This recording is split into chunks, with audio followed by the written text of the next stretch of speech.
সরাসরি জড়িত ছিল ইট মার্ডার সাজ্জাদের 3টা ভাই আর ওর একটা ভাইফোঁত আছে। আর এর প্রমাণ চাইলে আমি রেকর্ডটা আমার ভাইয়ের মোবাইলে ছিল। তো আমার ভাই আগে থেকেই বলে গেছে, মরার আগেও বলে গেছে, মার্ডারের মধ্যে সরাসরি জড়িত ছিল ইট মার্ডার সাজ্জাদের 3টা ভাই আর ওর একটা ভাইফোঁত আছে, রাউজানের রায়হান, ফটিকছড়ির ইমন। সবগুলো ইন্ধনদাতা মূলত মীর হেলাল ভাই। এর প্রমাণ লাগলে কিছুদিন, গত বছর আমি শ্রমিক দলের কমিটিতে আসছিলাম সাধারণ সম্পাদক হিসেবে, যে বুড়ির নাতি সাজ্জাদ তখন অ্যারেস্ট হয়নি। সাজ্জাদ রাতে 11:30টার দিকে আমাকে কল দিছে, বলতেছে তোর পথ কেমনি ধরে রাখোস আমি দেখে নেব, 10 মিনিটের মধ্যে তোর পথ ক্যান্সেল করাবো। ঠিক 10 মিনিট পরে কমিটির থেকে আমাকে কল দিছে যে হেলাল ভাই কমিটি স্থগিত করে দিতে বলছে।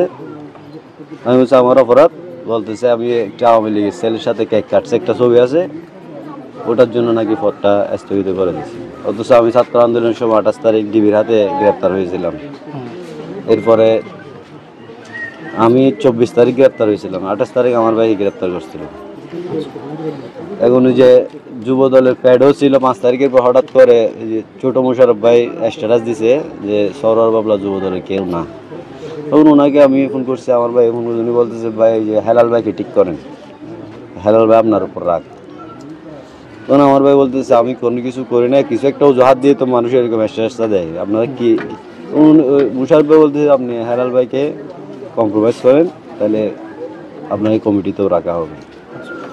আর এর প্রমাণ চাইলে আমি রেকর্ডটা আমার ভাইয়ের মোবাইলে ছিল, আমি ওই সময় আমার ভাইকে বলছিলাম কথাগুলো রেকর্ড করে রাখার জন্য।